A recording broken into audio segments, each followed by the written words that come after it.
Welcome sa atong programa ang Simple Apologetics. Usa ka simple nga pamaagi sa pagtubag sa mga tumutumo o mga akusasyon sa malaing tinuohan batok kasimbahan nga Katoliko.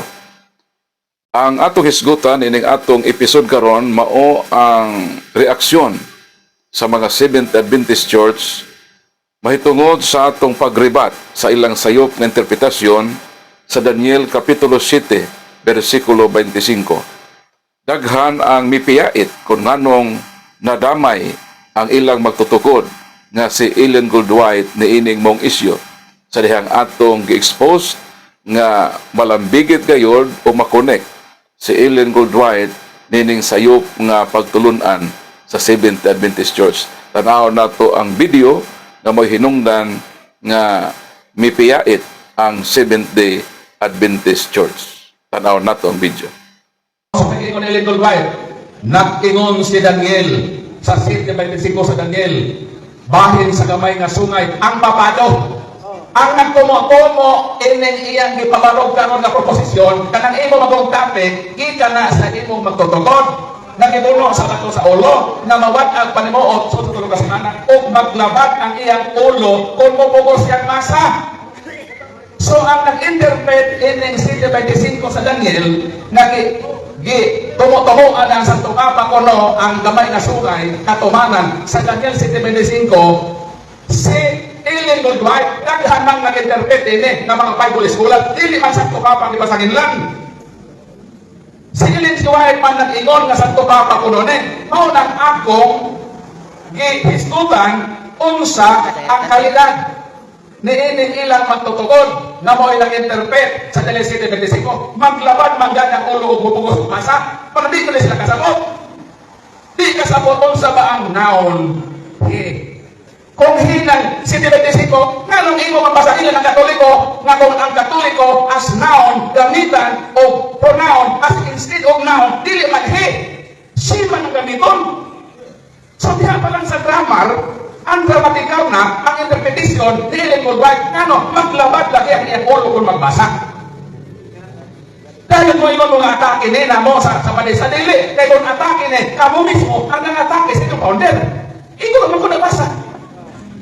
Ayaw na isulat din So daghan ang miria kung nganong na damay si Ellen Goldwhite sa isyu mahitungod sa Daniel 7:25.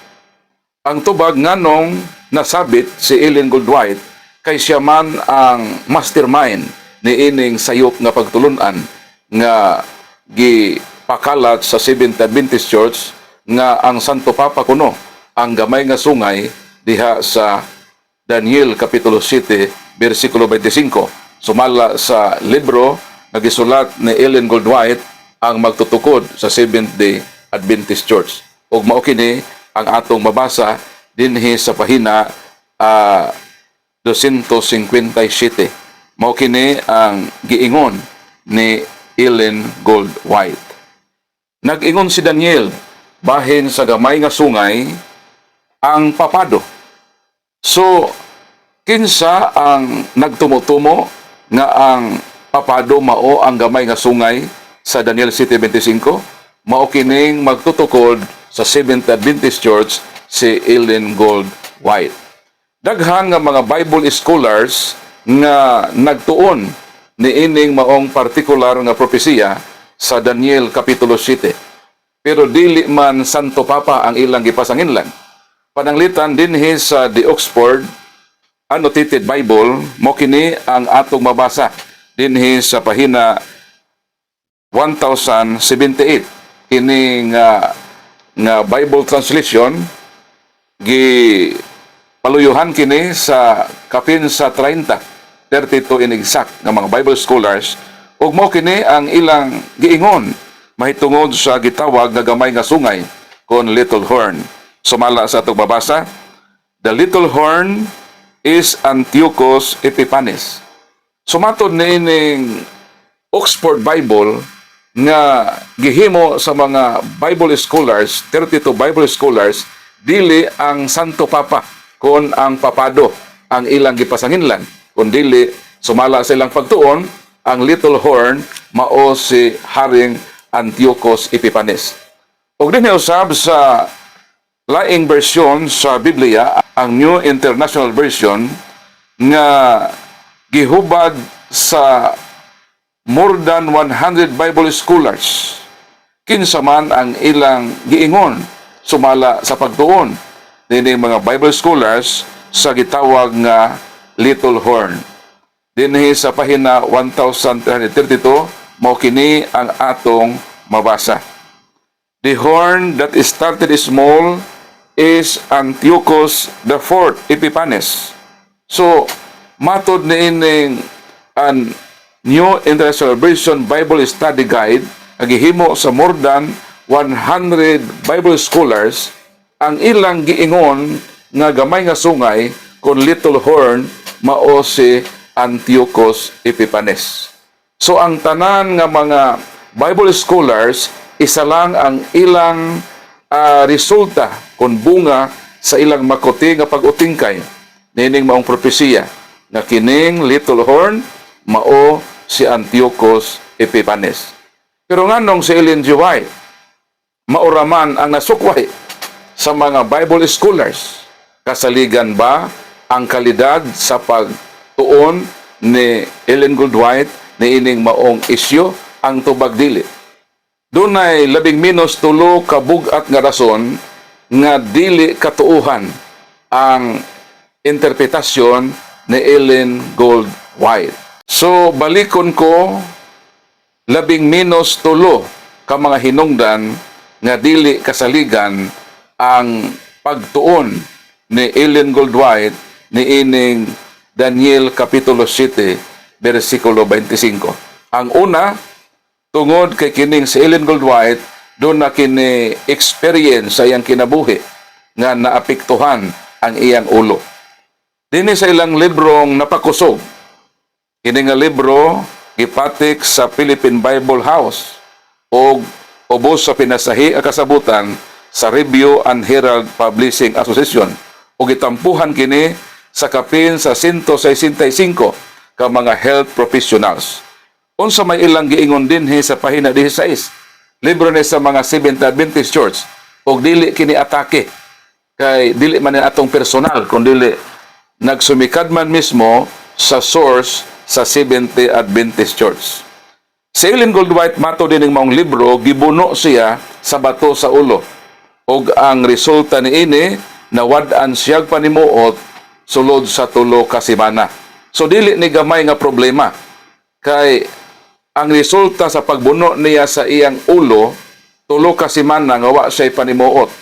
Ug unsa man ang resulta niini, maglabad ang iyang ulo kung mupugos siya og basa.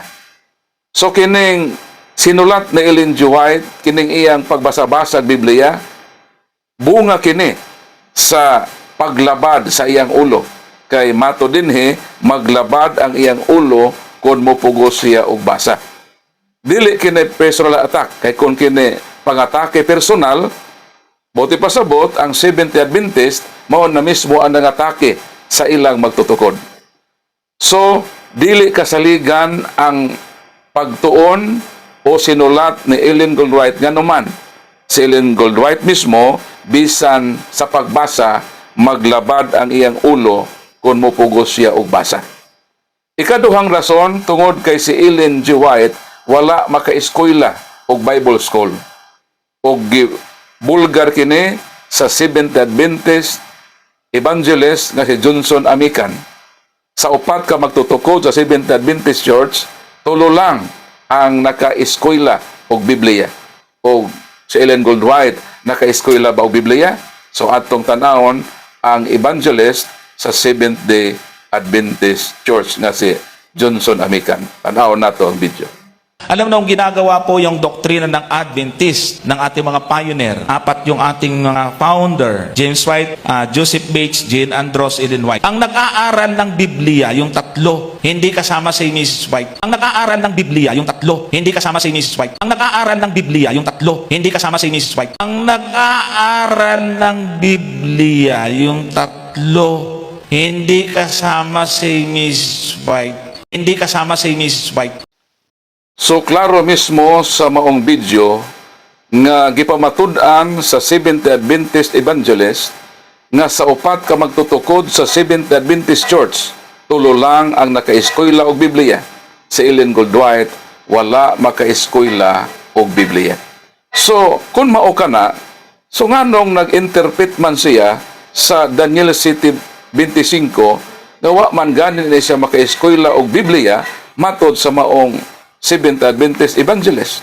Alam na, ginagawa po yung doktrina ng Adventist ng ating mga pioneer. Apat yung ating mga founder, James White, Joseph Bates, Jane Andros, Ellen White. Ang nag-aaral ng Biblia, yung tatlo, hindi kasama si Mrs. White. Ang nag-aaral ng Biblia, yung tatlo, hindi kasama si Mrs. White. Ang nag-aaral ng Biblia, yung tatlo, hindi kasama si Mrs. White. Ang nag-aaral ng Biblia, yung tatlo, hindi kasama si Mrs. White. Hindi kasama si Mrs. White. So dili kasaligan, mas kasaligan gyud kadtong mga Bible scholars nga makuting nag-utingkay sa mga panid sa balaang kasulatan. Ikatulong nga prueba nga dili kasaligan ang pagsabot ni Ellen Goldwhite dinhi sa ilang basahon nga Adult Sabbath School Bible Study Guide Enero to Marso nga isyu 2009. Ang gasa sa tagna diha sa kasulatan ug ang kasaysayan sa Adventista. Dinhi sa pahina 50 mao kini ang atong mabasa. Nakahimog mga sayop si Mrs. White.